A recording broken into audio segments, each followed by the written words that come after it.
Hello everyone. Today's story is called The Name Jar. The author of the story is Yang Suk Choi. Now, I think today's story has a very important message in it because today's story is about individuality.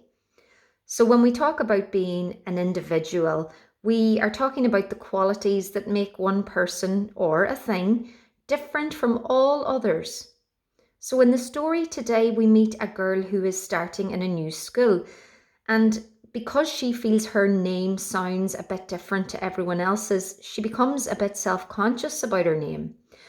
But by the end of the story, she does learn an important lesson about being her own individual person and being proud of who she is. And we all should be allowed to be proud of who we are and what makes us us. The Name Jar.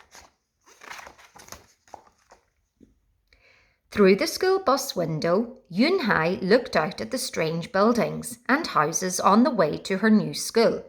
It was her first day, and she was both nervous and excited. She fingered the little block of wood in her pocket and remembered leaving her grandmother at the airport in Korea.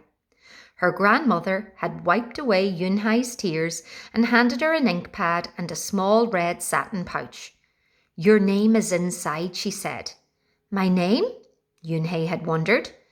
Again, she took out the red pouch to look at the wooden block with her name carved in it. As she ran her fingers along the grooves and ridges of the Korean characters, she pictured her grandmother's smile.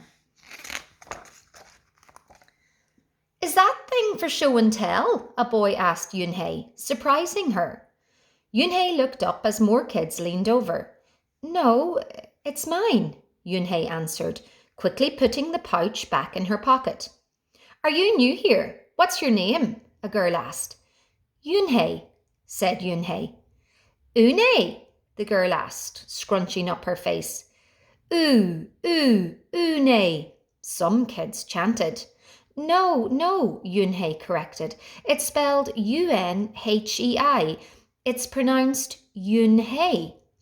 "Oh, it's you, hey," the boy said. "Like, you, hey, what about, hey, you?" Just then the bus pulled up to the school and the doors opened. Yun Hai hurried to get off. "You, hey, bye-bye," the kids yelled as she left. Yun Hai felt herself blush. Yun Hai stood in the doorway of her new and noisy classroom. She was relieved that the kids on the bus had gone to other rooms, but her face still felt red. "Aren't you going in?" asked a curly-haired boy with lots of dots on his face. "You're the new girl, right?" he asked cheerfully. Yun Hai nodded, and before she could walk away, the boy took her hand and pulled her through the door. "Here's the new girl," he announced so loudly that the teacher, Mr. Cocotoes, almost dropped his glasses. Mr. Cocotoes thanked him and greeted Yun Hai. "Please welcome our newest student," he said to the class. "She and her family have just arrived from Korea last week." Yun Hai smiled broadly and tried not to show her nervousness. "What's your name?" someone shouted. Yun Hai pictured the kids on the bus. I haven't picked one yet," she told the class, "but I'll let you know by next week." As Mr. Cocotoes showed her to her desk, she felt many round, curious eyes on her.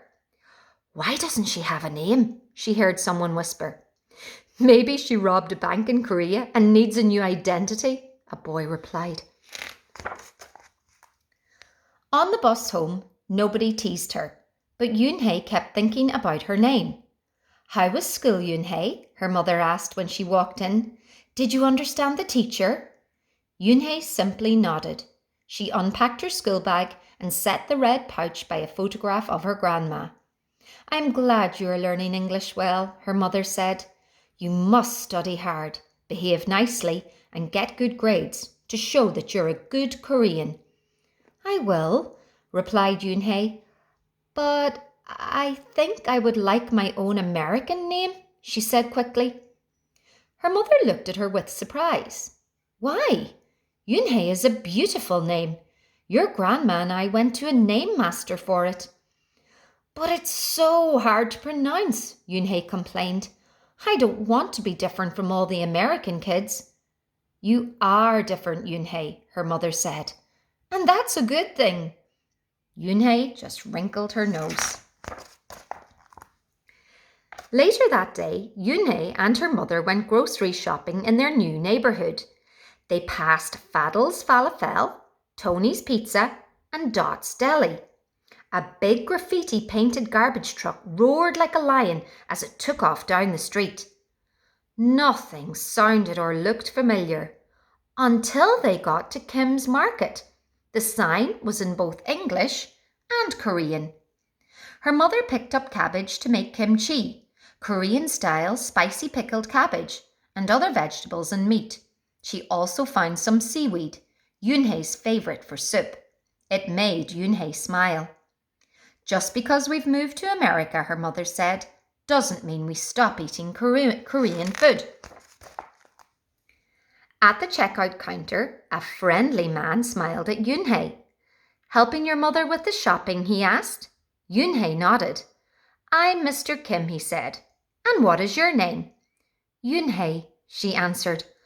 Ah, what a beautiful name, he said. Doesn't it mean Grace? Yoonhei nodded again. My mother and grandmother went to a name master for it, she told him.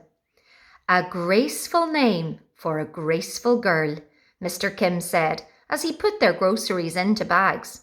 Welcome to the neighbourhood, Yoonhei. That evening, Yoonhei stood in front of the bathroom mirror. Hi, my name is Amanda, she said cheerfully. Then she wrinkled her nose. Hi, my name is Laura. Maybe not. Her smile turned down. Nothing sounded right. Nothing felt right. I don't think American kids will like me, she worried as she began to brush her teeth. Hi, my name is Susie, she said to the mirror with her mouth full of toothpaste. The next morning, when Yoonhei arrived at school, she found a glass jar on her desk with some pieces of paper in it. Yoonhei took one out and read it aloud. Daisy. That's my baby sister's nickname, but she said you can use it if you want, said Cindy, who sat next to her. Yoonhei took out the rest of the paper. Tamala, she read. I got it from a storybook, said Nate. She was smart and brave. Yoonhei nodded and unfolded another piece of paper. Wednesday? Yeah, you came here on a Wednesday, said Ralph. Thank you for your help. A smile spread over Yoonhei's face.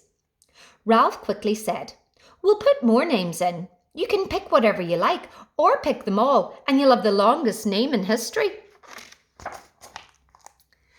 At 3 o'clock, the bell rang for the end of the school day. Yoonhei looked out of the window and saw it was sprinkling. It's the same rain, she thought, but in a different place. She watched other kids leaving in groups. Hey, a familiar voice called out to her. Yoonhei turned around to see the curly-haired boy again. I'm Joey, he said. And you? Don't you have any name? Yoonhei thought for a moment. Well, I can show you, she said, and she took out the small red pouch. She pressed the wooden block on the ink pad and then stamped it onto a piece of paper. This is my name stamp, she said. My grandma gave it to me. In Korea, I can use it as a signature when I open a bank account or write a letter, and whenever I miss my grandma, I use it to fill a piece of paper. Want to try it? She offered the stamp to Joey, and he carefully inked the stamp and pressed it hard on the paper. The red characters gleamed against the whiteness. Wow, that's beautiful, Joey said. Can I keep the paper? Sure, Yoonhei said, and the two of them shared her umbrella as they walked to the school bus. Every day the jar got fuller with more names, and Yoonhei read them all. She found a few names she liked. Miranda, Stella, Avery. They sounded interesting. I hope you choose the name I put in, Marco told her at snack time. I've put in 3 more, said Ralph. Madison, Park, and Lex. They're my favourite street names. Maybe you should close your eyes and draw a name, Rosie suggested.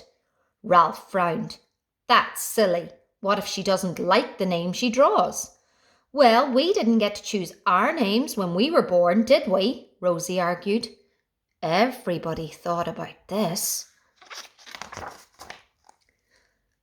When Yunhei got home from school that day, her little brother ran to give her a letter.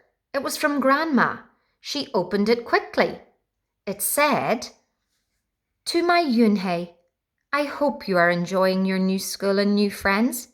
Be sure to help your mother and your little brother. Here the moon is up, but there the sun is up. No matter how far apart we are, and no matter how different America is from Korea, you'll always be my Yunhei, your grandma forever. Yunhei took out her wooden stamp and filled a paper with it. She thought for a long time in front of the bathroom mirror. On Saturday, Yunhei walked to Mr. Kim's store. Mr. Kim was helping a customer, but he looked up and greeted her. Hi, Yunhei. Hello, Mr. Kim, Yunhei replied. She felt as if she was back in her old neighbourhood in Korea. Hey, said the customer, turning around. It was Joey. Your name is Yunhei? He asked her with his eyes open wide. Yunhei looked quickly at Mr. Kim, then turned to Joey. She nodded slowly. Yes, it's pronounced Yunhei. And it means grace, Mr. Kim added. Yunhei, Joey said slowly, and this time perfectly. It made Yunhei smile. I'll have it ready for you tomorrow, said Mr. Kim to Joey. Thank you, Mr. Kim. See you Monday, Yunhei, Joey said to her. He left before she could ask him why he was at the store. On Monday, Yunhei came to class early to look at the names one last time, but the jar wasn't on her desk. Instead, there was a single piece of paper with a name on it. Yunhei slipped it in her pocket. Where's your name jar? Ralph asked as soon as he saw it was gone. I don't know, Yunhei said. It wasn't on Mr. Kokotos's desk or on any other desk, and it wasn't on the counters or any of the shelves. As the other kids arrived, they all helped to look. Soon, Mr. Kokotos came in and Ralph shouted at him. The name jar is gone, the jar with all the names in it. Gone? Mr. Kokotos replied.